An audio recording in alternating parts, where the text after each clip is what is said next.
अस्सलाम वालेकुम एवरीवन, कैसे हैं आप लोग। उम्मीद करती हूँ सब खैरियत से होंगे। अल्हम्दुलिल्लाह मैं भी ठीक हूँ और सारी ब्यूटीफुल लेडीज़, आप लोग कैसी हैं। अल्लाह करे आप लोग भी खैरियत से हों, बहुत खुश हों। और आज सुबह सुबह मैं आप लोगों को लेकर आ गई हूँ बाहर।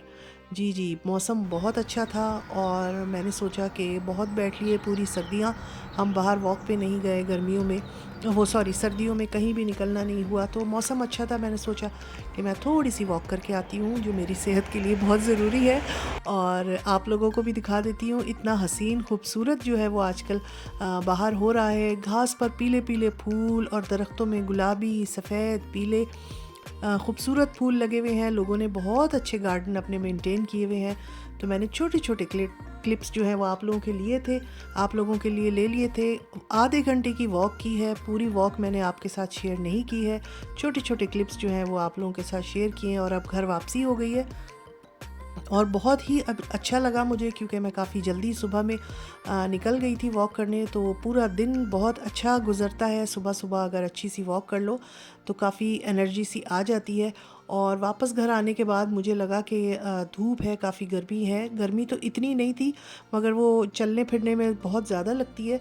तो मुझे हुआ कि नहीं, प्लांट्स में पानी जो है वो ज़रूरी है। और आजकल बारिशें भी बहुत दिन हो गए नहीं हुई हैं, तो मुझे प्लांट्स को पानी देना चाहिए। तो बस मैं यहाँ सीधी फिर टेरेस पर आ गई थी और मैंने यहाँ अपने 3 ही तो प्लांट्स रह गए हमारे यहाँ सब ख़त्म हो चुके हैं, सर्दियों में सब ख़राब हो जाते हैं। और अभी मैंने कोई फूलों वाले पौधे वगैरह कुछ नहीं लगाए, तो जो 3 प्लांट्स थे हमारे, उनको हमने पानी दिया। और ये देखें बाहर का व्यू।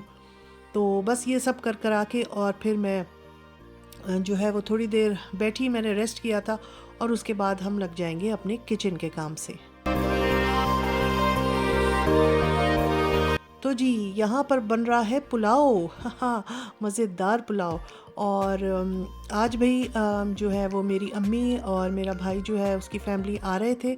उनका फ़ोन आया तो कि दोपहर में कि हम लोग आएंगे शाम तक। तो मैंने कहा सही है, मोस्ट वेलकम, ज़रूर आइए। यहाँ पर मैं पुलाव बना रही हूँ। 2 टेबल स्पून जो है सूखा धनिया, 2 टेबल स्पून सौंफ, 1 टीस्पून ज़ीरा और थोड़ी सी काली मिर्चें, सिनेमन स्टिक, और ये एक मैंने पूरी उसकी लहसुन की वो जो है फूल सा वो डाल दिया था। साथ में मैंने तेज़ पत्ता डाला था, नमक डाला था, एक प्याज थी, कुछ लहसुन था छिला हुआ, कुछ अदरक था, और थोड़ी सी लौंग और काली मिर्चें और बड़ी इलायची।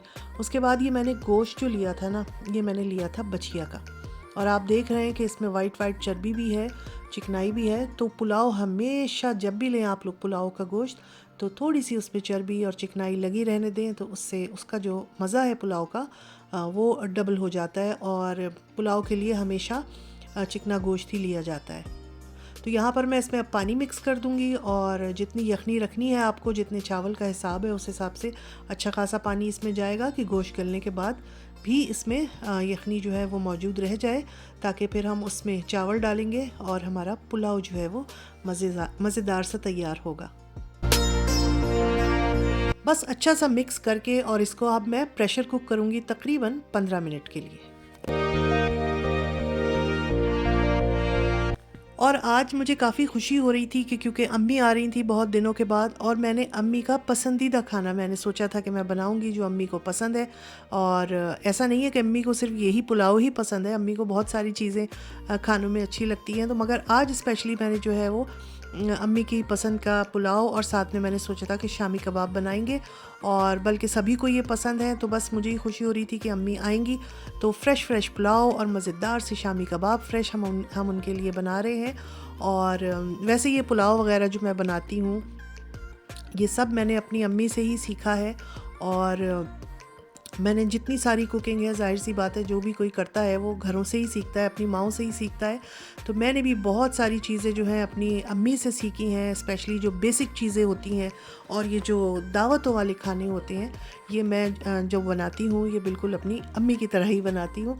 तो यहाँ पर ये पुलाव बन रहा है। अब इसमें जो है वो टोमेटोज़ वगैरह जाएंगे। मैंने प्याज भून ली थी, लहसुन अदरक पेस्ट, और जायफल जावित्री का थोड़ा सा पाउडर, काली वो सॉरी हरी इलायची का पाउडर, और नमक, थोड़ा गरम मसाला डाल के इसको भून लिया था। गोश्त मैं एंड में डालूँगी क्योंकि गोश्त जो है मेरा काफ़ी अच्छा गल गया था और मैंने कहा शुरू से ही मैंने अगर डाल दिया तो वो टूट ना जाए। यहाँ जो मैंने लहसुन डाला था उसको भी मैंने हाथ से दबा के सारा निकाल लिया था और ये मज़ेदार सा पुलाव का मसाला जो है वो तैयार हो रहा है। तो मैं आप लोगों को यही बता रही थी कि भाई मैंने अपनी लाइफ में किससे कुकिंग सीखी। तो जी हाँ, मैंने अपनी अम्मी से कुकिंग सीखी। हालांकि मुझे कुकिंग का बिल्कुल शौक़ नहीं था। मैं आप लोगों को बिल्कुल सही बात बताऊं, मुझे कुकिंग का जब मैं छोटी थी बिल्कुल भी शौक़ नहीं था। मगर उस टाइम पे जो है वो लड़कियों को कुकिंग वगैरह बहुत कम उम्र से सिखाई जाती थी। यानी कि 15-16 साल की उम्र से ये होता था कि भाई बच्चियों को किचन में लगाओ, उनको खाने बनाने सिखाओ, क्योंकि 20-22 साल की उम्र में शादी हो जाती थी और हमारी भी 20 साल की उम्र में शादी हो गई थी। तो मगर मुझे तो कुकिंग का शौक़ ही नहीं था। तो अम्मी फिर भी मुझे काफ़ी किचन के कामों से वो करती रहती थी। जैसे कुछ बना रही हैं तो उन्होंने मुझे अपने साथ खड़ा कर लिया और अगर वो कुछ और काम कर रही तो उन्होंने कहा कि तुम ये भून लो। वो अगर कुछ कटिंग कर रही हैं तो उन्होंने कहा तुम सालन भून लो। वो अगर सालन भून रही हैं तो उन्होंने कहा तुम ये कर दो, तुम सब्ज़ी काट दो, अब इसमें ये इस तरह जाएगी, इस तरह पड़ेगी। मतलब उन्होंने काफ़ी मुझे बेसिक चीज़ें सिखा दी थी और हल्की फुल्की जैसे मैं कुकिंग कर लेती थी और बेसिक चीज़ें मुझे मालूम हो गई थी। मगर जाहिर सी बात है परफेक्शन जो है वो आहिस्ता आहिस्ता शादी के बाद खाने पका पका कर फिर जो है वो चीज़ों में परफेक्शन आती गई। और एक बहुत अरसे तक, इतने लंबे टाइम तक मैं अम्मी को फ़ोन कर कर के और पूछती थी, अम्मी पाई कैसे बनेंगे, अम्मी कलेजी कैसे बनेगी। क्योंकि ये चीज़ें मैंने नहीं बनाई थी। और उस टाइम पे यूट्यूब वगैरह भी नहीं होता था। रिसालों में जो है वो खानों की तरकीबें आती थी, मगर भाई वो पढ़ के बनाना मुझे इतना मज़ेदार नहीं लगता था। अम्मी बहुत अच्छा सा एक्सप्लेन कर देती थी कि पाए ऐसे बनेंगे, ऐसा होगा, इस तरह होगा, कलेजी ऐसी बनेगी, इसमें ज़्यादा पानी नहीं डालना, वो ऐंठ जाएगा। और गोश्त में अगर टमाटर पहले ही डाल दिए तो गोश्त मुश्किल से गलेगा। तो ये कुछ टिप्स होती हैं, ट्रिक्स होती हैं जो बंदे को काम करने से ही पता चलती हैं। और हम जब खाना पकना देख रहे होते हैं तो हम ये कहते हैं ये तो बहुत आसान है, इसमें क्या मुश्किल है, हम बना लें। मगर बहुत सारी गलतियां होती हैं, बहुत सारी चीज़ें ऐसी होती हैं, टिप्स एंड ट्रिक्स जो कोई तजर्बेकार इंसान ही बता सकता है। तो जाहिर सी बात है ये जब हम खाना पकाने उसमें हम गए अपनी प्रैक्टिकल लाइफ में तो हमें अंदाज़ा हुआ कि नहीं, खाना पकाना जो है वो इतना भी आसान नहीं है जितना हम लोग समझ लेते हैं। तो जी और मेरे तरह बहुत सारे लोग ये कर चुके होंगे और करते भी होंगे कि अम्मी इसमें क्या पड़ेगा, अम्मी शामी कबाब कैसे बनेंगे। अच्छा, शामी कबाब, मेरी अम्मी के हाथ के शामी कबाब, पुलाव, कोफ्ते और इसके अलावा कोरमा, इसके अलावा दावत के जितने खाने बेहतरीन हमारी अम्मी पकाती थी और उंगलियां चाट जाते थे खाने वाले। और मज़ेदार सी अम्मी की एक डिश थी, स्वीट डिश, जो मुझे याद है अम्मी की सिग्नेचर स्वीट डिश थी वो। और उस ज़माने में, आज से इतने साल पहले जब मेरी शादी भी नहीं हुई थी, अम्मी बनाती थी और वो होती थी एग पुडिंग। और उस ज़माने में एग पुडिंग घरों में इतना आम नहीं बनती थी, बल्कि मैंने तो खाई ही नहीं थी, मैंने तो सिर्फ अपनी अम्मी के ही हाथ के खाई थी। और अब तो बहुत आम शाम बनने लगी है। और ये मज़ेदार से देखें, शामी कबाब और अम्मी पुडिंग बहुत अच्छी बनाती थी। किसी दिन अम्मी से पूछ के ना आप लोगों के साथ शेयर करूँगी। भाई सीधी बात है, मैंने कभी पुडिंग नहीं बनाई जिस तरह अम्मी बनाती हैं, और अम्मी पतीले में बनाती थी और अब तो आजकल तो अवन में बन जाती है। तो ये सारी चीज़ें, शामी कबाब और पुलाव और ये सब कुछ, और ये अम्मी से ही मैंने सीखा है और अभी तक सीखती ही रहती हूँ, पूछती ही रहती हूँ। तो यहाँ पर जी मेज़ लग गई है, मेहमान आ गए थे, खाना निकल रहा है। मज़ेदार सा पुलाव बना था और यकीन करें अम्मी को बहुत मज़ा आया पुलाव और कबाब खाने में। उन्होंने बहुत तारीफ़ की और बहुत खुश होकर सब लोगों ने खाया। तो ये मज़ेदार सा जो है पुलाव बना है, उसके साथ मैंने कबाब बनाए थे। कबाब की मैंने रेसिपी नहीं दी, हालांकि उसी वक्त बनाए थे, क्योंकि अगर मैं रेसिपी देने लगती तो खाने को देर हो जाती और इसमें ही बहुत टाइम लग जाता है। तो पुलाव की रेसिपी थोड़ी बहुत मैंने दे दी है आप लोगों को, और शामी कबाब बना लिए थे। इसके अलावा मेरे पास हैदराबादी हरी मिर्चों का सालन रखा था, वो भी मैंने निकाल लिया था, और रायता वगैरह बन गया था। तो बस जल्दी में हमने यही 2 चीज़ें बनाई और हम सब ने फिर खाना खाया और माशाल्लाह बहुत अच्छा टाइम गुज़रा, सबको बहुत पसंद आया। तो जी आपको पता चल गया ना मेरे मास्टर शेफ़ कौन थे। तो मेरे मास्टर शेफ़ जो है वो मेरी अम्मी थी, जिनसे मैंने बहुत अच्छा खाना पकाना सीखा। और शादी के बाद मैंने बहुत सारी चीज़ें, स्पेशली सब्ज़ियों की जो डिशेस होती हैं ना, वो मैंने अपनी सास से सीखी थी, क्योंकि उनके घर बहुत ज़्यादा सब्ज़ी की भुजिया और ये वो बनती थी और वो ख़ुद बहुत शौक़ से खाती थी और मुझे भी बहुत पसंद थी।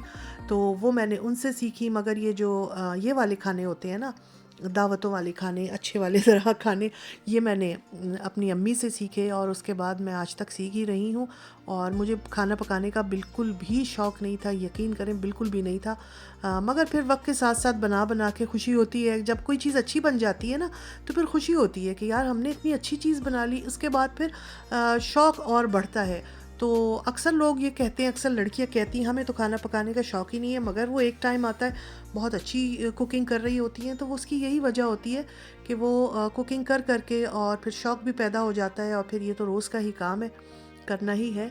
तो अच्छी बात है शौक़ और मोहब्बत से किया जाए। तो यहाँ पर जनाब हमारी सिंपल से एक पुलाव और कबाब की जो, और साथ में हरी मिर्चों का सालन है, शीर खुरमा है। तो ये सारा कुछ तैयार था और अब हम बैठ के खाना खाएंगे।